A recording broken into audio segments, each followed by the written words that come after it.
Welcome to Swing State Update. My name is Tyler Boyer. We are live for all of you listeners that are out there.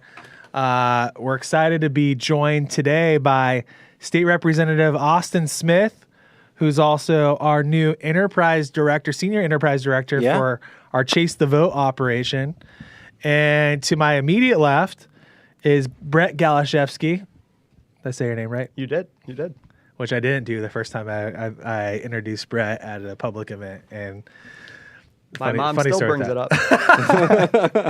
But hopefully your mom's watching this podcast or listening, and she's very proud because the Galashevsky family is honored by Brett, who just recently got promoted into Austin's role at Turning Point Action. Yes, he did. Who is now the enterprise director over our legacy field operation.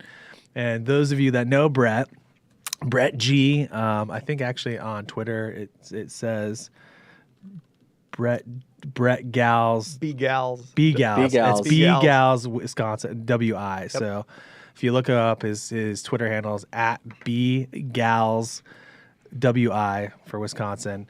He is the first vice chair of the Milwaukee Republican Party, one of the youngest leaders that we have in the state, who's flanked by the youngest county chair in the state and I think in the country for most of our large counties there. And we love our good county chairman in Milwaukee. And then obviously Brandon, who works for us, who's the county chair, one of the youngest county chairs in the country for Dane County as well. So I think we know our stuff about Wisconsin here, right? Yeah. And we know the path to victory. We're really excited.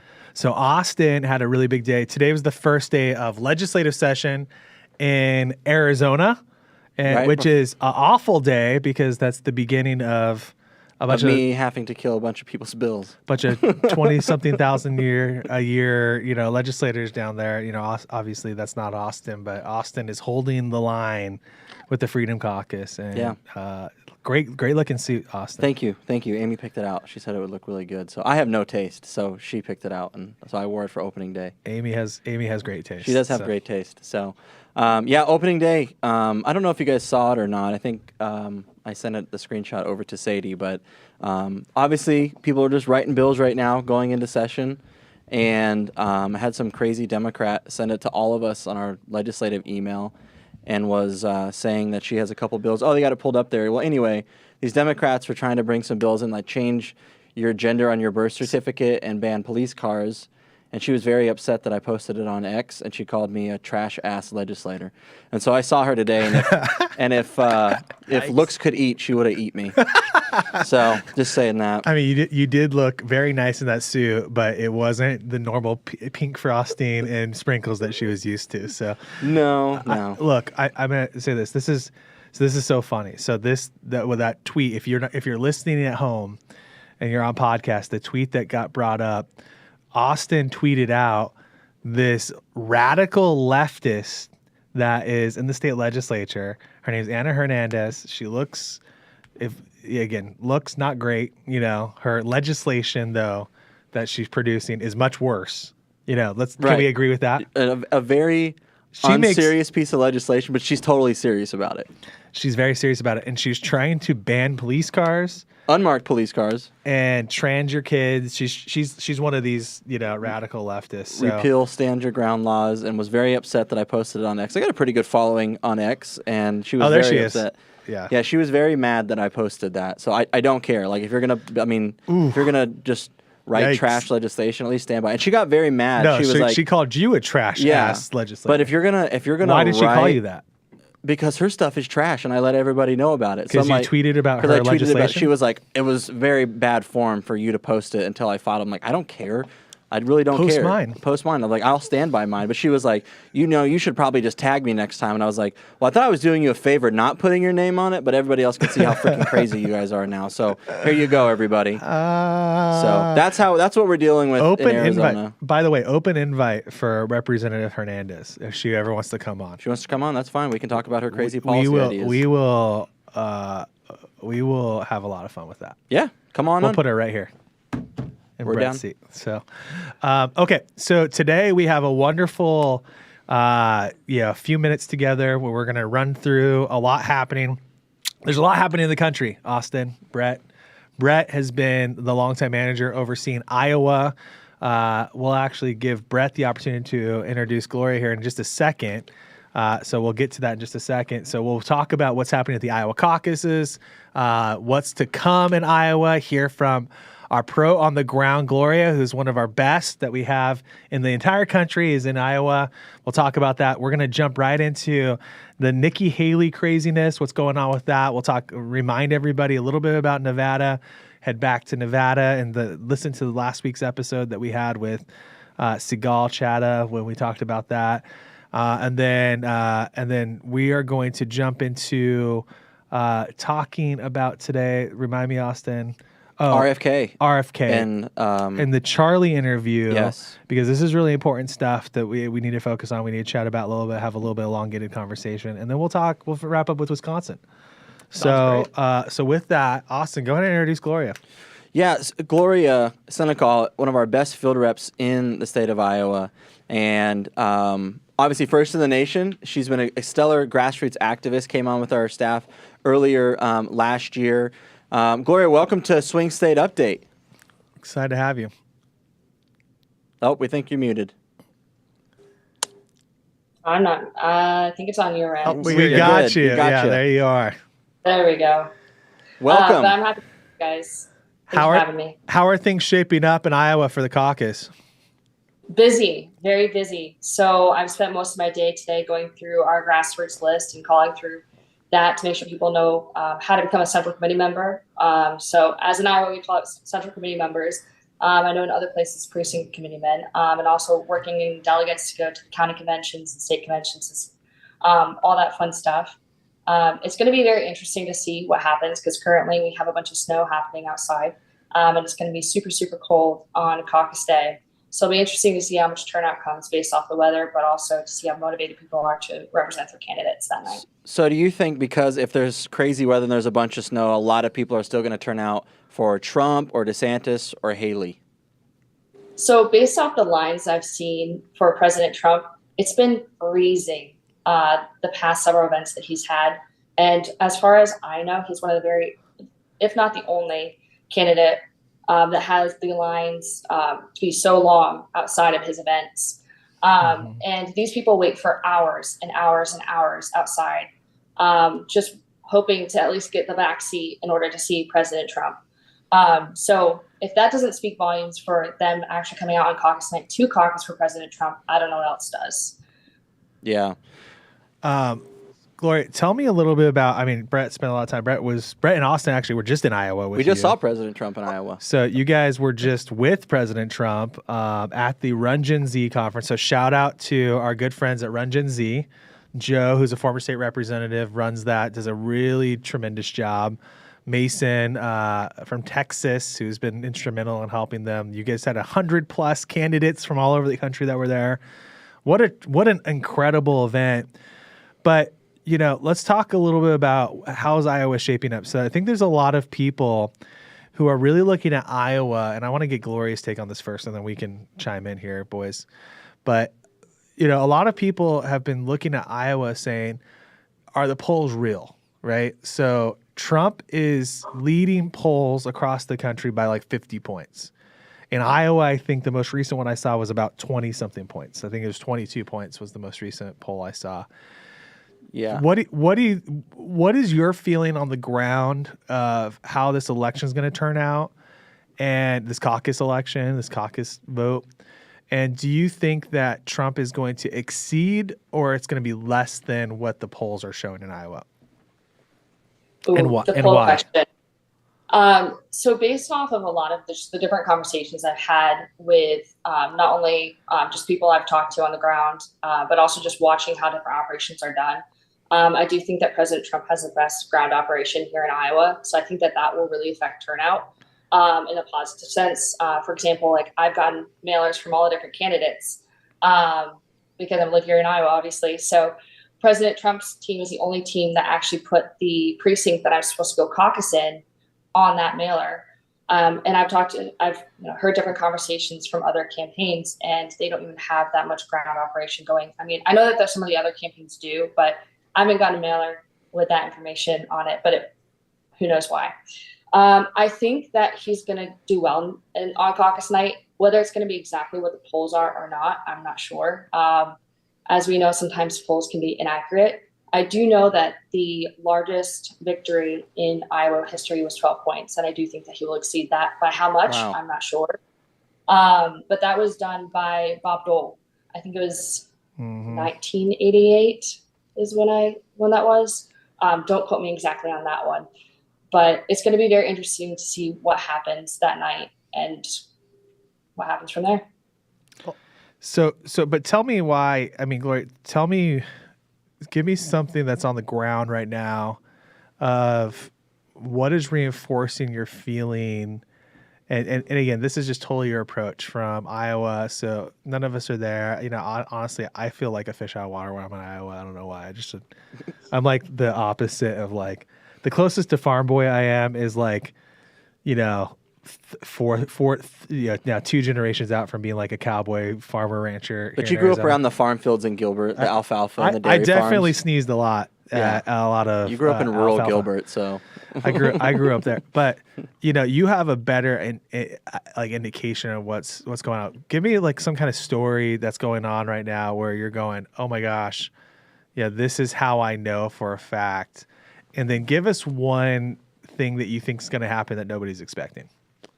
Oh goodness, was not prepared for these questions, but let's see what I got. This is why you're here. Rapid fire. Yeah, this is Swing State Update. Everybody at home that's like in the middle of nowhere, you know, Oregon right now is listening to this and they want to know. So, yeah. So a lot of just different conversations with people when I go out and about, you know, at different events and stuff like that. Obviously, we haven't endorsed any candidates, but you know, you have a lot of different conversations. You have tables next to different campaigns when you're at different county party events. And you get to see a feel of how excited people are to go up to the other candidates' tables and just to see how much they get engaged and involved with that. And a lot of the times what I've heard in a lot of conversations with people is that comes down to loyalty. As Trump fought a lot for the farmers and a lot of the Iowans back when he was our president. And a lot of that people still hold true to this day. I mean, countless people that I've said that in different ways in their own stories with that. Something unexpected that I think will happen is I think Haley will probably place second instead of what people think as third. And she's going to definitely surge more so than DeSantis because the operation, to nobody's surprise with all the different articles that have come out about the PAC, has not been that great. And there's a lot of animosity that with people I've talked to towards the DeSantis PAC. And the DeSantis campaign came in too little too late to actually build up a ground operation. I know they moved half their staff from Florida here, but it was not in the right time because they should have done it earlier on. And they lost a great opportunity not doing that. Yeah, Gloria, could you talk a little bit more about just what kind of effect that has in Iowa? I know that, you know, tribalism in Iowa is something that, you know, we as Midwesterners really embrace. So just from a genuinity aspect, does that go a long way? How you would describe DeSantis, you know, bringing up staff from Florida. Do people generally see right through that? So a lot of it comes down to actually appreciating the people that you want to have vote for you. And a lot of the conversations that I've heard, the people that talk to the DeSantis staff and stuff have not actually felt fully appreciated. So I've heard a lot of different interesting conversations that have happened from that. And at the end of the day, Iowans want to know that they're appreciated, that their vote really does matter to you, that if they went and supported a different candidate, it would crush you, as not because it would necessarily make it so you wouldn't win, but because you genuinely want their vote. And when you can, I mean, one of our big things is grassroots humility. And that's the fundamental element of winning Iowa, is that if you actually appreciate every single voter, every single vote at that level, it's important to have staff that actually does that. Because it's one thing to have the candidate come in and do that. And I know that different candidates have spent different amount of time here in Iowa, but their staff is a representation that deals day in, day out with the voters here in Iowa. So if you call somebody up or knock on their door and you don't believe in your candidate, or you don't really care about the person you're knocking on the door, you're just ready to, you know, go to the bar, get a drink, or go home, go to sleep, or just hit the metrics, people can tell. Well, and I'm curious, what kind of effect, and you brought up Nikki Haley earlier, and I'm paraphrasing when I say this, but Nikki Haley spoke at an event recently in New Hampshire where she said, Iowa caucus, Iowa voters go first, and New Hampshire corrects it, or something to that effect. And I was scrolling through Twitter and I saw that. Is something like that, is that going to rub Iowa voters the wrong way next week? I think for the people that are still undecided, it will. Because there's nothing more serious that Iowans take than their presidential pick. I mean, I've made my plenty of calls through, like I was mentioning, that's getting subcommittee members and delegates, and I'm always curious to see who they're going to support. And some of the ones that are undecided, they're like, I still want to hear more from the candidates when they're here this week. So I think it will impact some of the numbers, but I don't think it's going to impact it enough to make her not be second. But then again, that's my opinion, as that she'll be second, but we'll see what happens on Monday. So, this is so funny. Laura Loomer tweeted out, and I had to like it just to annoy the DeSantis people. But I'm wearing my Trump hat, because I'm in full support of President Trump. We came into this thing about a year ago really optimistic for Governor DeSantis. And I'm going to tell you this and again, love Iowa. Iowa doesn't pick a lot of presidents, presidential, nominees. That's been the recent history of the Republican Party is that guys who end up losing. And part of the reason why I think this is because what ends up happening is like the early front runners that spend a lot of money in Iowa. Yeah. They spend a lot of money in Iowa, and then they go all in on Iowa because Yeah. they have to, because they've been telling their donors they're going in on all in on Iowa, and they have to win Iowa or try their best. And so they end up dumping an inordinate amount of resources into Iowa, and that's why Ted Cruz won. That's why you saw in previous years, I think Mike Huckabee won. Santorum, yeah.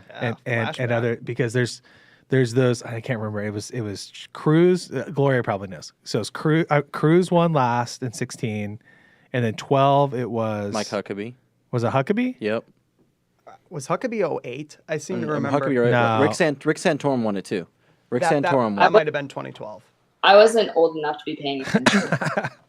Well, to pull I'm up. gonna Can look it you pull it up real quick? Yeah. So, but the point is like, I think the last 3 times the winner hasn't won. Now, this will be the first time, I think, if Trump wins, he's going to probably cruise to the nomination, and this will be the first time in a while. But the point is... Mike Huckabee won it in 2008, and then in 12. 2012, Rick Santorum. Santorum beat Romney, right? Yeah. So and again, Iowa has always leaned in a little bit more evangelical, and so that usually happens. But this will be the first time in a while that the person who's probably likely going to get the nomination won Iowa. That's not the reason why I bring this up, because I want to focus back in on DeSantis. This is really interesting for people listening. DeSantis started this ball game, and I'm going to keep it really simple and just say $100 million. He's spent the lion's share of his money now to win Iowa. If he doesn't come in second place, like Gloria is saying, if Nikki comes in second place, this is a devastating blow to Always back down, and the DeSantis campaign. To the DeSantis campaign. Yeah.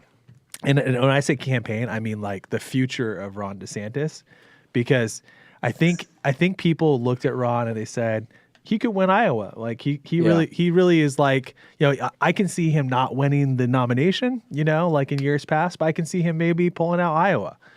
And Trump is just that strong, and Nikki's surging that much.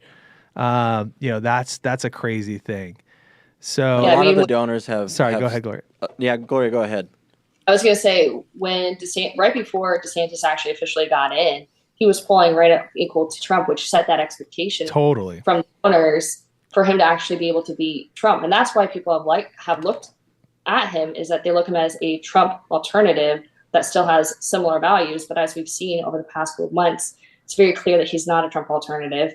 And he has his own way of doing things, and that he's been focusing on making a difference between him and Trump over the past couple of months here in Iowa. And like I was mentioning earlier, people like loyalty, and people go to these events because they want to see the candidates, because it's an amazing thing about Iowa is you get to see all the different presidential candidates. But they go out of more curiosity than they're actually going to go vote for the candidate. And that's the thing is that now all of the establishment donors have coalesced behind Nikki Haley. They know Ron DeSantis is bleeding. They've had a change in their pack. He's really just not pulling the votes that he's supposed to from Trump voters. And that Tyler mentioned this before, is that DeSantis didn't run a campaign that he should have, like Vivek is actually doing. And he doesn't cater to Trump voters anymore. It's actually just become anti-Trump talk. That's just not going to work. There's a lot of Trump voters in Iowa, and there's quite a bit. There's going to be a bit in New Hampshire, and there's going to be a bit in South Carolina. And so I bet you by New Hampshire, he's out. So DeSantis you will talked be about out. Vivek. So I think the storyline that's going to come out of this is they're going to just like kind of poo-poo like Trump winning. So I think either what's going to happen is one of these two things, and tell me if you agree with me, Gloria. You're allowed to disagree here, so please do not just agree with me if you disagree.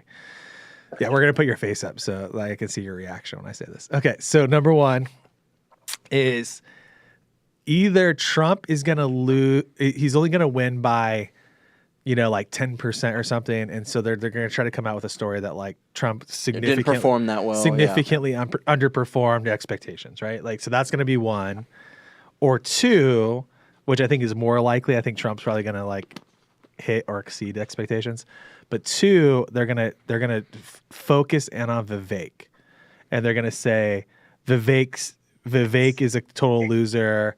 He only got 3% or 4% or whatever. He's going to end up 5%, 6%, whatever he's going to get. And they're just going to like use this to just like trash Vivek. What are your thoughts? I mean, how do you think Laura Loomer thinks that Vivek's coming in second place? So, not to say that Laura is wrong. I wouldn't do that on Twitter. But I don't know if Vivek's going to come in second. Yeah, I definitely have thoughts about that, but you definitely were right about Trump. They're going to find every single way to discredit him, because I mean that's what they've done this whole entire time. Right. If he ends up winning by 30 points, they're going to be, well, it wasn't the whatever this poll was comparatively that he should have won by 40 points, or they're going to they're going to do every single thing that they can to discredit him, or if like you said, if it's not enough, then he's technically lost Iowa is what they're going to say, which obviously is not true. A win is important regardless of whatever the points are. But I don't think Vivek is going to come in second. That's obviously my personal opinion, just based off what I've seen. Yeah. And one of the reasons I say that is there's a lot of people that are very curious about him. Every single time I talk to people, he polls really high for second vote. So he always polls really, really high for like second choice. Yeah, well, people are curious about it, but the thing is that usually the people that choose him second are Trump supporters. Yeah. So, yes. I mean, I was talking to a few people while we were at the conference this weekend, and she was just like, oh, yeah, like I'm, supporting Donald Trump, but I'm curious about Vivek. I'm going to see if he has any events around, so I can just go see him. And he's just like, he's a show to go see. And the way of like, I mean, he's a very nice guy, met him, nothing bad to say about him. But the thing is that when I've talked to different people that are going to support him, not everyone knows where they're supposed to go and be on caucus night. And it's just like some of the different there's just gaps in the holes that happen. Because one of the interesting things about Iowa, and I mean, it's with a lot of caucuses, is that the place that you go caucus is not the place that you go and vote on, let's say, primary general election. Yep. So a lot of what these campaigns are battling is making sure that their voters actually go to the right spot. I mean, Brett's seen this when he's come out to Iowa, and we've done some events together, is that you talk to people, they're like, oh yeah, I know exactly where I'm supposed to caucus. And I'm like, oh, do you know that it's a different place than where you normally go vote? They're like, I didn't know that. And so you have to go through this whole education process that happens. And when you're looking at a campaign, that's thousands of people that you need to make sure know that it's a different location. That's why I was saying at the beginning, if the Trump flyer that has the exact precinct location as where you're supposed to go caucus is so powerful. Yeah, and I think if this election came down to under 40-year-olds, Vivek still might lose, because a lot of under 40-year-olds just have no idea what they're doing when like they're coming to voting. So we could say that as under 40-year-olds, but like I mean, look. This is why I retweeted Laura. I think I retweeted Laura's like Vivek's coming in second place, because I just wanted to get under the skin of the DeSantis people a little bit, and not because Vivek deserves it, in my opinion, because he's worked really hard. He's traveled the state more than I think any other candidate. I think he hit all 99 counties twice. Yep. So working on that. So I think he deserves, but I think Laura has an affinity for Vivek too. But guys, no one, I love Vivek. He spoke at our conference just recently. He spoke on at America Fest and the Turning Point Action Day. And AtCon. He came to AtCon. And AtCon, he's awesome. I'm telling you right now, I've been more and more impressed with Vivek than any other candidate. He is so deserving of coming in second place in Iowa. Not going to happen. Why? Why is it not going to happen? Because Iowa's not electing a vegan. No. Are you kidding me? Like literally, That's the biggest. That's the biggest thing that at these events people are like, well, he's not a Christian. Like, what is it? One God or is it all gods? Like, what does he actually believe? And he did a good job trying to message that, but still, that was still like even after he's been going I don't around even care about the faith thing. I think people can even get over the faith thing, and I've seen people get over the faith thing. And like again, we talk about like Scott Presser kills it with people because they look at Scott. I think there's power in being young, because I think older people, they go, oh my gosh, I would love to have a kid or a grandkid like you. I wish my son was like you. I wish my son was like Scott Presser. I wish my son was like Charlie Kirk. I wish my son was like Vivek, right? And they get over it like you guys, right? Like I wish my son was like Brett. I wish my son was like Austin. Like this happens all the time. Gloria, same thing. I wish my granddaughter was like Gloria. But I think the really interesting thing here is that like people can't get over the fact once they actually get into the weeds of it, they're like, wait, I just went to Joni Ernst's like roast and ride. Like this is like her biggest like thing is like, pig butts, right? And like, barbecue. Yep. The And Squeal it's like, Squad. The Squeal Squad. Like Squeal Squad. she like rides in on a Harley, and like Vivek is, because of his beliefs, he's vegan. That's just not gonna like make it that far in connecting in Iowa. Now that's gonna do really well, maybe in California. Yeah. He's gonna do better in Arizona, Nevada, and places that don't care about that. But like Iowa, That's sacrilegious. These are just Midwestern things. yeah, like that's If you like, didn't have you can't fried, eat zombie burger. If you didn't have fried butter at the Iowa State Fair, I'm not voting for you. Probably like You that. can't eat zombie burger. You know what I eat at the Iowa State Fair every time? I get the chicken sticks. It's the chicken with delicious. a waffle wrapped around it. Delicious. And you at the my mouth's watering now. Rattlesnake nachos. When we were just in Iowa, I was like, if I don't get a fried piece of butter here, I'm never coming back. But I can't because the fair's not going on, so there's no fried butter for sale. But it was awesome. These are just Midwesterner things, guys. The amount of people that turned on Aaron Rodgers in Wisconsin when he came out and said that he no longer eats dairy, he no longer eats cheese, astonishing. So right along those same lines. Gloria, I can't reiterate this enough. There are very few people in the conservative movement that have embraced the grassroots grind with a smile on your face in the way that you have. I always tell people I wish there were a million Glorias in the conservative movement with such an infectious attitude that makes those around you better. You have a unique role on Monday in the Iowa caucuses. Could you tell us a little bit more about what you're specifically going to be doing? Yeah, I'd love to. So I'm super excited because this will be my first caucus I get to participate in. And as we encourage at Turning Point, getting engaged at the grassroots level, I get to actually lead my caucus. So I've gone to a caucus by RPI. And actually, I have another training here after this that I'm helping out with. But I will be running my caucus that night. So that basically what that entails is checking people in, making sure that they're registered voters in Iowa. And you can do same-day voter registration in Iowa, so helping along with that process. And then running the meeting. So what that's going to entail is two different things. One is the presidential preference poll, which we've been talking about for the last little bit. But something else that happens that not a lot of people know about is the party business that happens on caucus night. So caucus actually happens every 2 years, but the presidential part only happens every 4 years. So what's also going to happen is the election of central committee members, which is what I referenced at the beginning. So the people that are actually going to be running the party in their local counties throughout the rest of the 2 years. So they're a 2-year elected position.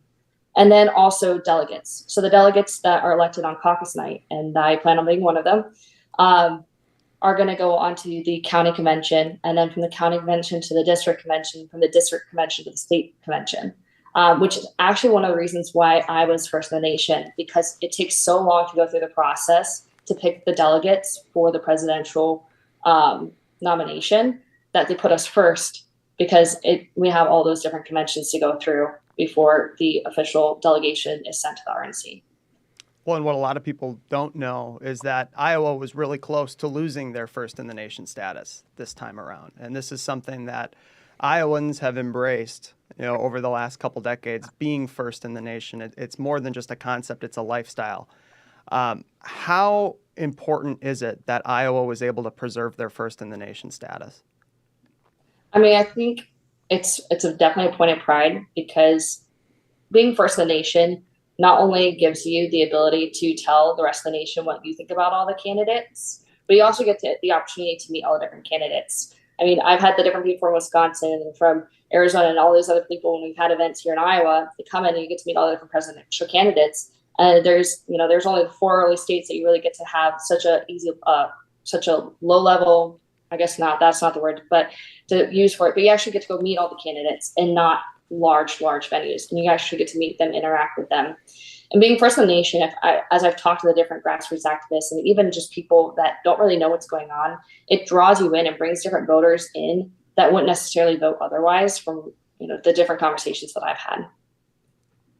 Well, and Gloria and our other outstanding Iowa field representative, John Trotta, have been making calls for weeks now. All of our recruits that we've gotten via Iowa State Fair, via all of the events that you guys go to, tabling outside of Trump events, tabling outside of really any big event where large conservatives or a large amount of conservatives are going to be. You've been having these phone calls now for a couple weeks.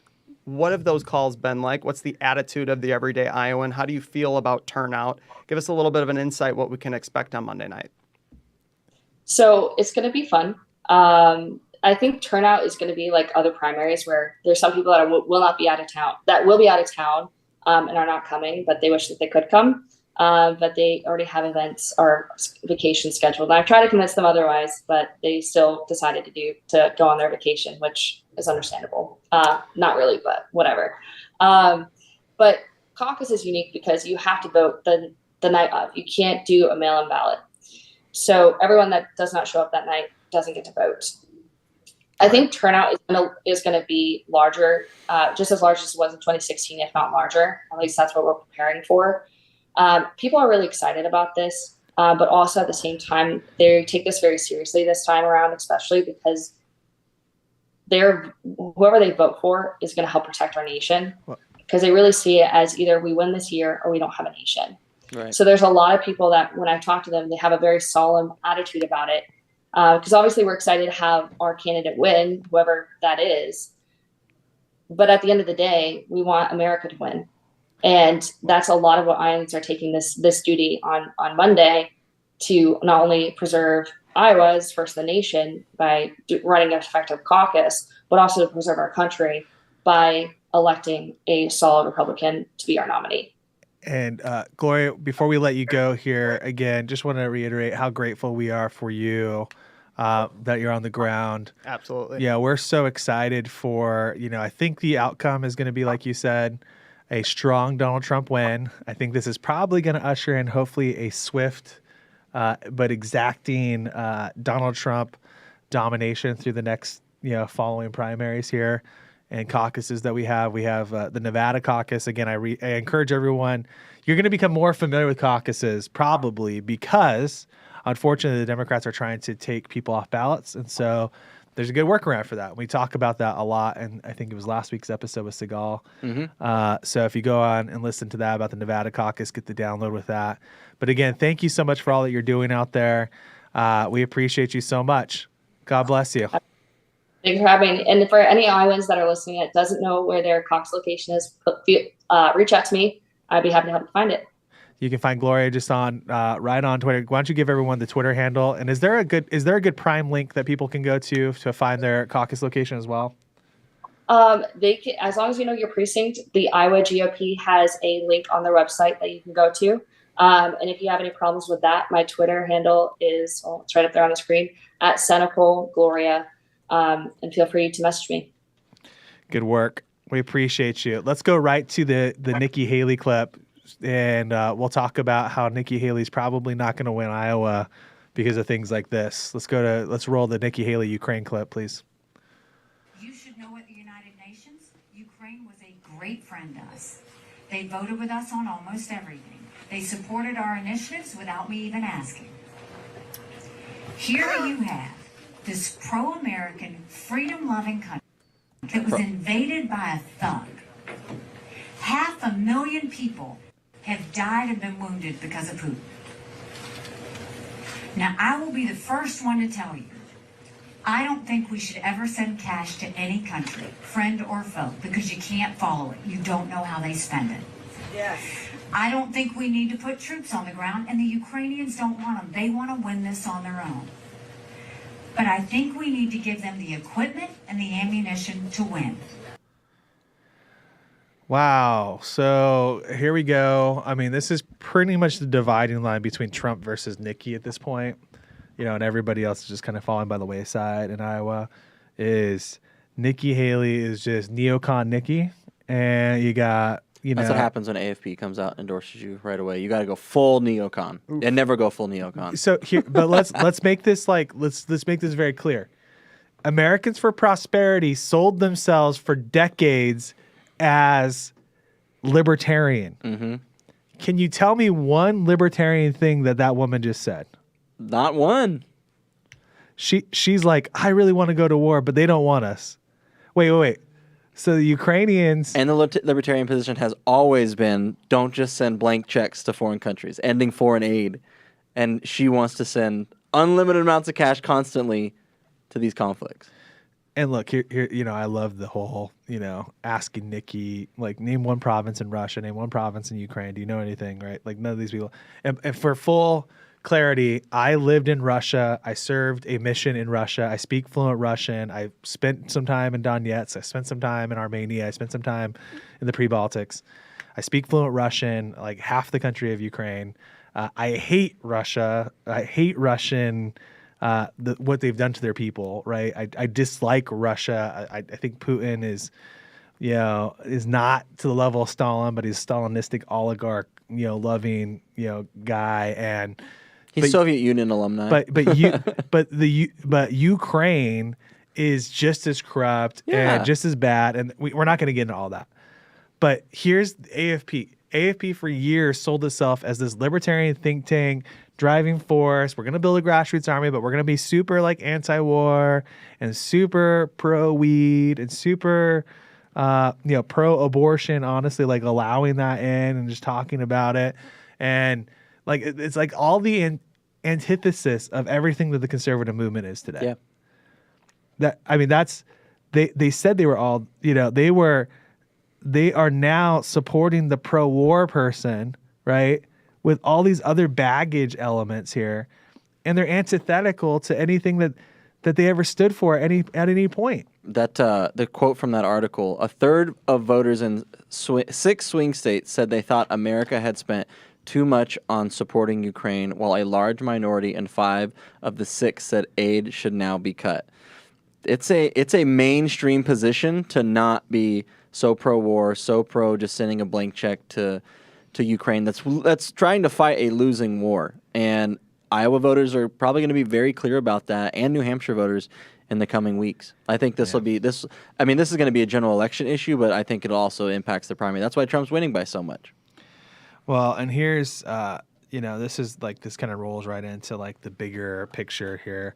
I think this is going to set the stage for, you know, the remaining. It's going to be interesting to see who drops out after this race. I think there's too much investment for Nikki, even if she has an embarrassing turnout. I don't think she's going to be out of this. She's not going to get out until after South Carolina. Sununu's been going around campaigning with Haley. They're all banking on New Hampshire. Well, I mean, they think they can stack this thing where they can like pull out a better than. This is what's probably going to happen. They're going to try to get Nikki better than what's expected in Iowa. So then that sets her up for a overly good showing for New Hampshire, because New Hampshire isn't real, you know, and you know, no offense to all our New Hampshireites, but like it's just, it's so detached from the rest of the Republican Party up there. They're great, but it's such an easy state to dominate. That's why campaigns love it, because there's so few people that turn out. It's only a fraction of like some of these other big states on Super Tuesday, right? So, and then in her home state of South Carolina, she's obviously gonna have a bigger showing that's better than normal. and she's got a real problem with the Nevada caucus because she's not in it, right? So she's going to get embarrassed there. Not the party caucus, no sir. So I mean, so you've got this whole setup that's coming, and Trump should be clearly ahead, and this is all going to be dependent on these guys who get out of the race. You know, specifically, at what point does Vivek get out? At what point does DeSantis get out? And do they both do the right thing and immediately endorse Trump? I hope so. I think Vivek will. I think so too. I mean, think about how dangerous he can be going to Wisconsin as a surrogate speaker for Trump. Vivek hasn't made very many appearances up in Wisconsin. He's going to draw massive crowds, and that's all going to be in support of Trump if it gets to that point. I just think in a state like Wisconsin that really embraces authenticity and sees the real deal in Vivek, I mean, this is what could separate him from the rest of the pack. Well, let's dive right into. Let's kind of move on to this RFK clip. Should we roll this RFK clip from Charlie's show? Because let's talk about RFK, the RFK Kyrsten Sinema marriage here in Arizona. You know, what I agreed with, the thing that made me a Democrat, Charlie, is the traditional Democratic platform, which I would sort of check all the boxes. The Democrats were traditionally anti-war. They were skeptical of the military-industrial complex, of the corporate control of our democracy. They were pro-environment. They were pro-women's rights. And, bodily autonomy. They were skeptical of the pharmaceutical industry and the other big corporations. So that's, those are the boxes that I would check. And I don't know how much of that, I don't even know what President Biden believes in on those issues.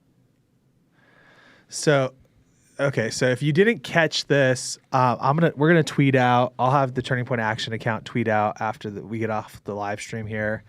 The clip, the interview. Can we do that, Sadie, producer Sadie? Let's tweet it out ASAP. So let's just have the team tweet it out. But let's tweet out the interview between Charlie and RFK. So RFK is running as an independent. And there's this huge debate that's happening, and everybody doesn't know. Nobody knows what's going on here. The Democrats are fearful that he's pulling more Democrat votes. Republicans are fearful that he's pulling more Republican votes. And no one really knows. Mm-hmm. In fact, all the polling shows it's like pretty much half and half, right? Like we've seen all of that. So, but the really interesting state where RFK, this entire thing could change, the complexity of the RFK vote could change, is Arizona. So you've got, on the Democrat ballot, you got Ruben Gallego, who left his pregnant wife at 9 months for his lobbyist girlfriend. You have Carrie Lake, who's running for U.S. Senate, and we've endorsed, and it looks like she's the front runner by a lot against Mark Lamb, but we love Mark too, just for all purposes here. It doesn't really matter if it ends up being Kerry or Mark, but Turning Point Action's endorsed Kerry. And then you've got Kyrsten Sinema, who's the incumbent senator that is running right now as an independent. Well, if you have those three stacked up next to Joe Biden, Donald Trump, and RFK, there's probably going to end up happening a marriage between that voters are going to marry their vote between Kyrsten Sinema and RFK, right? Mm-hmm. Mm-hmm. You can see that happening, right? Definitely in Arizona. Right. So the question's going to be, does RFK campaign with Kyrsten? Possible. I mean, he's not getting a bunch of big Democrat donors that are all donating to Ruben Gallego, because Ruben Gallego is raising a bunch of money, so they're not going to marry each other.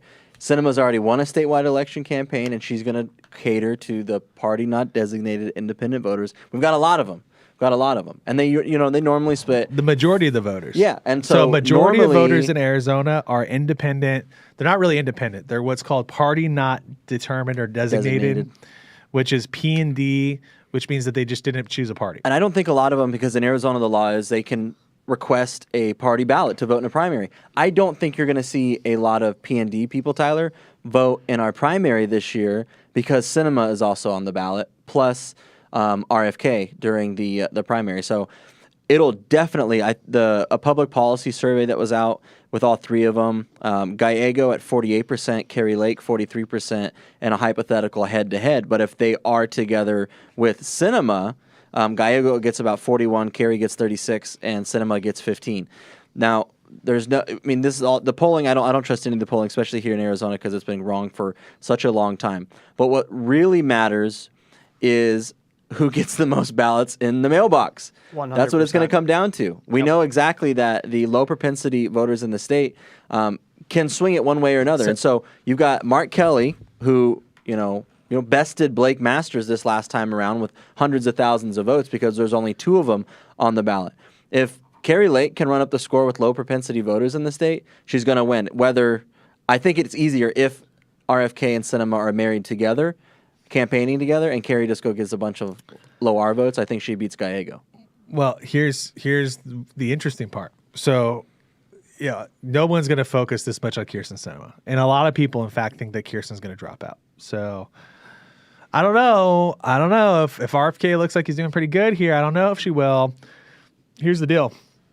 RFK right now in every poll is showing that he is polling a lot of young people. So many young people that Trump is winning the young vote right now between the 3 of them. Mm-hmm. Yep. So what does that tell you? What does that tell me? Well, I'll tell you what it tells me. It tells me that if RFK is pulling a ton of young voters and Trump is winning the young vote, that means he's not bleeding young Republican voters. Don't you think that, in everything that we've heard, and trust me, running a youth organization at Turning Point USA and at Turning Point Action, we've heard everything up and down about how unpopular Trump was, and MAGA was, and the wall was. Wrong. But here's the deal. Less young people, significantly less young people are abandoning Trump. Significantly more young Democrats are abandoning Biden for an RFK vote in all these polls. That's what every poll is showing. Every poll. And if you talk to friends, you're going to hear that same thing. So I don't know if it's going to happen at the same shtick, but that is a really great indicator for us here in Arizona, what's going to happen in this U.S. Senate race. I believe, based off of the early polling that we're showing, this is why Democrats are freaking out. Because the Democrats bleed 30% of their vote and youth vote to RFK, or 20% of the youth vote to RFK or more. It makes it almost impossible to win the youth vote. And if you don't win the youth vote, you can't chase ballots. Mm-hmm. You can't chase the young ballots that are easy to chase. So now they're hamstrung. Now they can't chase those ballots. So you know what that does to Kyrsten Sinema? Same thing. It may not be to the same extent because Ruben Gallego may not be as detestable as Joe Biden is, right? And so they may not bleed as much. But I highly doubt, as well known as Kerry is, I highly doubt that she's going to bleed more than Trump. No. Does that make sense? Yeah. You know what's interesting too is so in 2018, Sinema, she dominated the Sun Devil precinct. You may ask, where's the Sun Devil precinct? Well, that's ASU. ASU has a massive political operation when it comes to presidential election years. It was a little bit different in 2018 because Sinema was a professor there and the student activism. But the young voters that are bleeding off of Biden and going to RFK, I imagine you do end up having the same exact thing. Probably not as much off of Gallego to Sinema, but I bet you Sinema does take a good chunk out of the ASU area because she's really not that unpopular with young people around ASU. She's not. She may have pissed off some young liberal progressive activists there, but I really don't think that it's gonna be a resounding victory for Ruben Gallego simply because of ASU. Austin, here's the Kyrsten Sinema excitement, right? Low info voters. So as Rush called them, low information voters, people that don't know anything about politics. If you line up fat Ruben Gallego and a Republican you just can't vote for, people like Kyrsten. It's the same thing as RFK. Does anyone here know anything about RFK? No. Other than these political dynasties. No, but if I go to a young person, I know for a fact I could walk outside here in Arizona. We could go find the youngest person, that first young person that walks out. I could go to In-N-Out Burger that's right behind us right here. I walk in In-N-Out Burger and just go pull someone that's young. Doesn't matter what their race is. Doesn't matter what their gender is even. I go up and I go, hey, Trump or Biden? Or if I give you a third option, would you vote for that person? They would say third option. Yeah. Right? Almost always. Anyone that's under the age of 30 for sure. And then I would say, does it matter who that person is? They would probably say no. Yeah. Well, whatever. So that's what's happening right now. And so, again, everyone just has to use their logic. So everyone that's listening at home, that's watching, that's listening to the podcast later, use logic here. Go talk to your friends and neighbors. If you're at the gym, talk to random people, right? You're probably going to find similar poll numbers to what exists right now for RFK, Trump, and Biden. There's not very many people that are going to admit that they want to vote for Biden. Yeah. There's not. There's also, people who like you're going to know.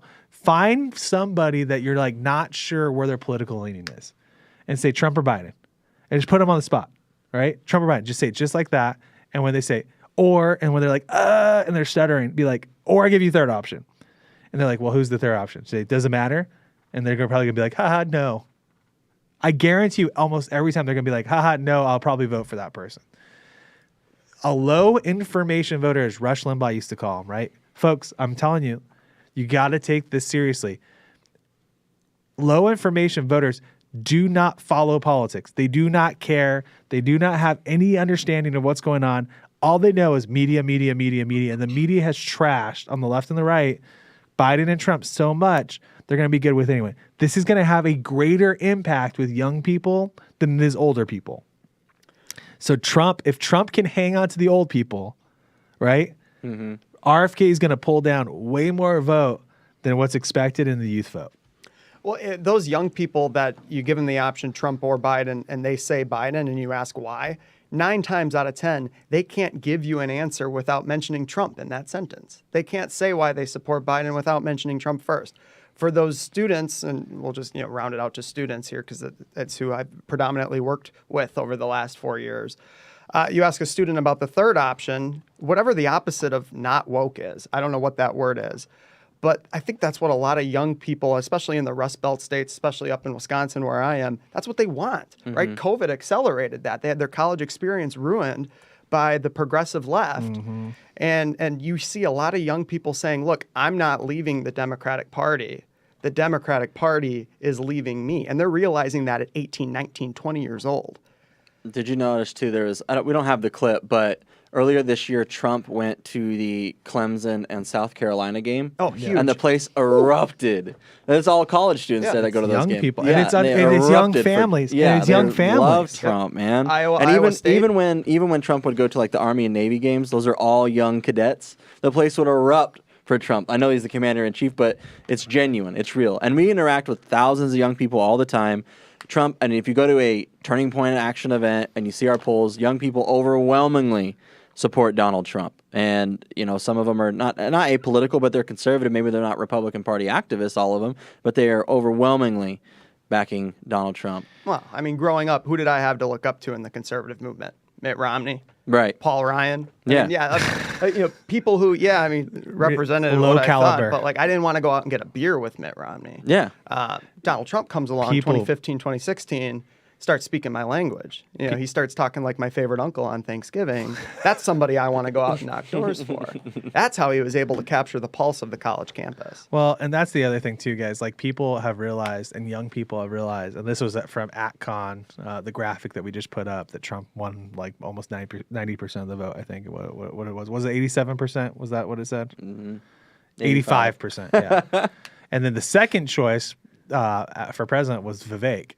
And everyone wanted Carrie Lake. It was a lot more competitive for Carrie for vice president. But, look. And 95.8% no involvement in Ukraine. And Nikki Haley's trying to win the Republican Party primary. Yeah, this is what's so crazy. Like, all primary voters show up to Turning Point Action Conference last summer, right?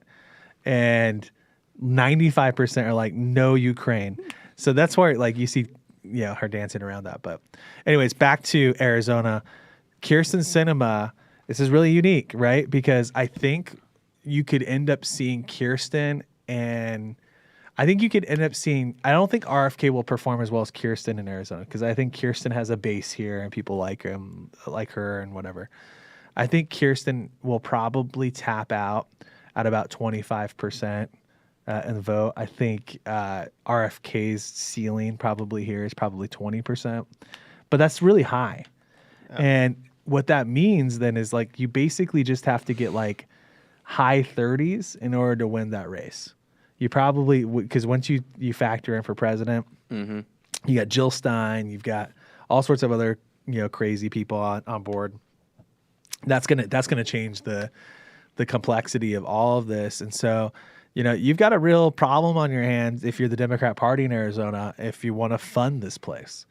And that's what we're seeing, right? Austin is on the ground here every single day working with our team. Brett now is on the ground every day working with our team. Shout out to our Arizona team who is working on coalition building here today out of the office. But you as Democrats have to look at this thing and go, holy crap, like this is so messed up here. Maybe we should move all of our funding to Georgia. Maybe we should move all of our funding to a different state. Mm-hmm. And I don't blame them if they want to do that, because we're hiring hundreds and hundreds of people. And the Green Party's going to have ballot access in Arizona this year. The Yeah, no labels Jill is going, Stein. No labels. No labels. Yeah. It's going to be tough. So we're going to have hundreds and hundreds of people on the ground here. It's going to be very, very difficult to win Arizona this time around. We're going all in every day. They took advantage of a lot of the moderates who just kind of sat back and just bought TV, and not even all of the TV that we could have bought. So those days are over, my friends. Arizona's in play, and we're gonna work really, really hard to make sure that we win. Okay, let's wrap up. We wanted to talk Wisconsin. So Brett, since you're here with us and you are the Wisconsin guru, tell everybody the announcement that we got this week. So super exciting news, everyone. And where's the camera? I want to look directly at the straight at it. Straight at it. All right. The American grassroots activists. Hey, grassroots warriors. Guess what? Turning Point Action has opened its very first satellite office location. We are going to be in Waukesha, Wisconsin. Picked up the keys to the office this week. National pundits don't even have Waukesha County on their radar. That's the crazy part to all of this. We've identified Waukesha County as a top 5 county to saving our nation. This is no longer a war of persuasion, grassroots warriors. This is now a war of making sure that every single conservative and their mother gets out to vote. We are targeting those low-prop voters. And where are they? Waukesha County, Ozaukee County, Washington County, Milwaukee County, Dane County. These are the places where the juice is most worth the squeeze, and our office is right in the center of it. Yeah, we're really excited for this because this will be, I think, the largest office that any organization in the conservative movement has opened up maybe ever. It's huge. In Wisconsin, which is crazy because Wisconsin's been in place since at least 2016, if not all throughout the Scott Walker years. Yep. So it's like over a decade. Mm-hmm. I'm looking back here, and look, I'm going to call some people out because that's what we do here. All right. We had a former national party chair from Wisconsin. He was the state party chair of Wisconsin. No investment to Wisconsin, right? We have now a RNC chair who's from Michigan. No investment into Michigan. Like, this is crazy stuff. Like, if you're at home, I hope you're listening. Anyone that's listening to this right now, the Republican National Committee has basically neglected the places that our leadership even came from. This is so insane. That's so sad. And so it's been my dream. It's been Austin's dream as Arizonans. Obviously, it's been Brett's dream to open up a massive office. We're going to be training hundreds of ballot chasers. Really, probably we'll end up training over 2,000 people through this office before Election Day is said and done on identifying and chasing ballots and making it very difficult for Democrats to win, namely in places where ballots are being left behind, which is Waukesha, which is Washington County. I mean, Washington County. So many Republican votes being left on the table. This reminds me because the ceiling hasn't been hit in Wisconsin. Not even close. This is why they're trying to bring ranked choice voting.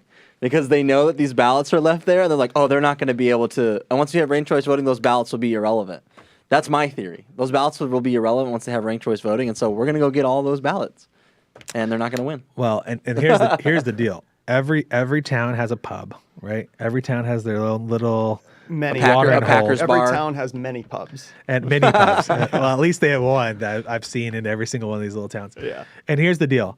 I've traveled all throughout the state of Wisconsin. Mm-hmm.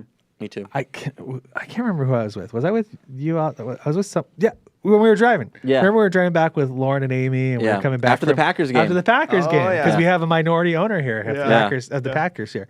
So we were driving back, and we were like, how does this place vote for Democrats ever? It's mind blowing. Because you drive through the place, and it's like every person you meet like, it has to be Republican. Every person, it's like, where are they pulling these like teachers union weirdos? I know a lot in Dane County.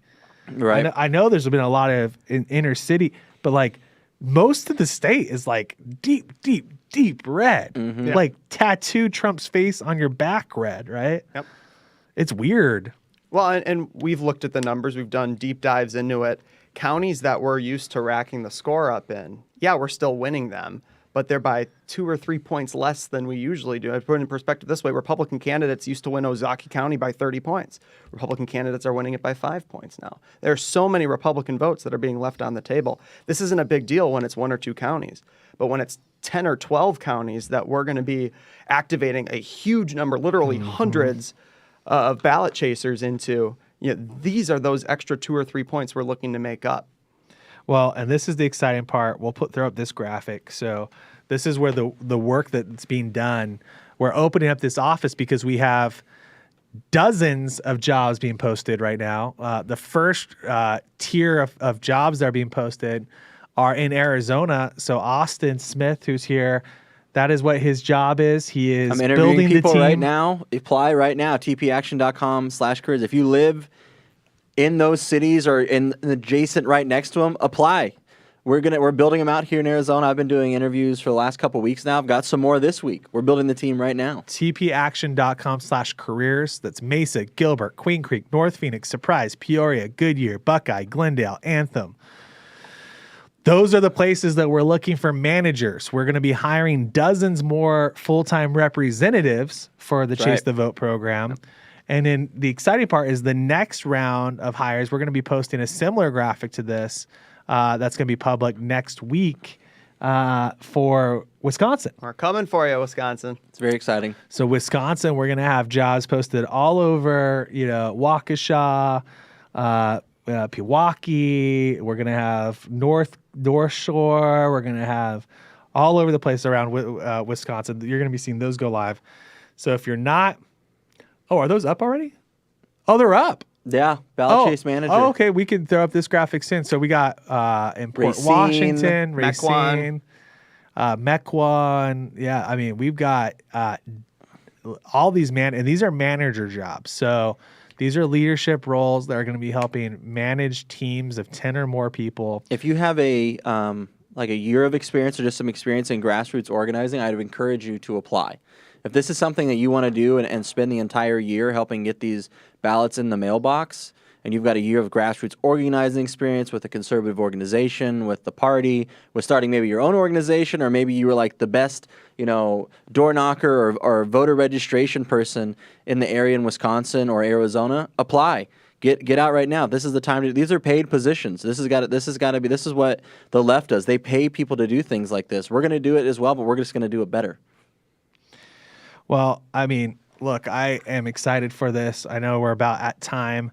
Thank you to all those who joined us on Twitter. Thank you to Jack Posobiec, who retweeted our awesome. our feed here. If you can Thanks, find Jack. us at Swing State Update anywhere you get your podcasts. You can follow us on Rumble, right here on Twitter where we're going live. We're going to be starting going live on Instagram as well. So everyone can stay in the know with what's happening in the swing states, particularly Arizona, Wisconsin, Georgia, but also Pennsylvania, Nevada, and Michigan. You can go to swingstateupdate.com to follow us more. Again, subscribe.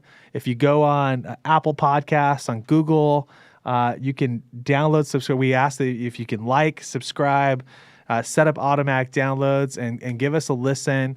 We're live now every Monday where we post this now every Monday, and then we're live every Friday where we're going there. We're going to be starting to post, right, Producer Sadie, a lot more content midweek as well, including some of our pre-recorded training sessions, info sessions, because we're going to use these opportunities to kind of just talk about what's going on so kind of what to think, what to check out, hear from our team on the ground that Brett's overseeing, the Chase the Vote operation that's happening, and how we need your help in these key critical states. Because if we get a few thousand of you Patriots out, to these states, it's game over for the Democrats. We're gonna have now that session has started, we're gonna have a lot more Arizona information regarding elections and just all of the money and the Democrat moves in the state. So you got to be here every single week for the live stream at in the evening time Arizona, like 5 o'clock Arizona time. You've got to be here for the live stream because there's gonna be a lot of information crucial these next few months going into the summertime into the primary season. Yeah, one final thing I'll say. Wisconsin is a beautiful place to go to in the fall. So I know it's the beginning of the year. You're starting to look at paid time off. When do I want to take my vacations? I can't tell you guys a better time to take time off and help the future of this country than September, October, early November, coming out to Wisconsin and helping us ballot chase. Can't wait. Well, and that's going to be the name of the game, right? Is chase, learn what, know what's going on, know the data that's on the ground. You're never going to get that from anywhere else but here.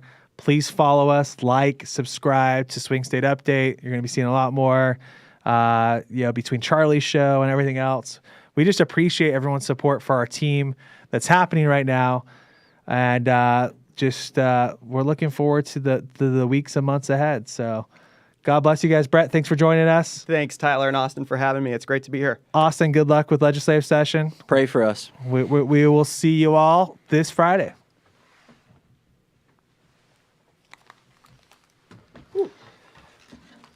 Good work. Good job. Good work, Brett. That was good. Thanks.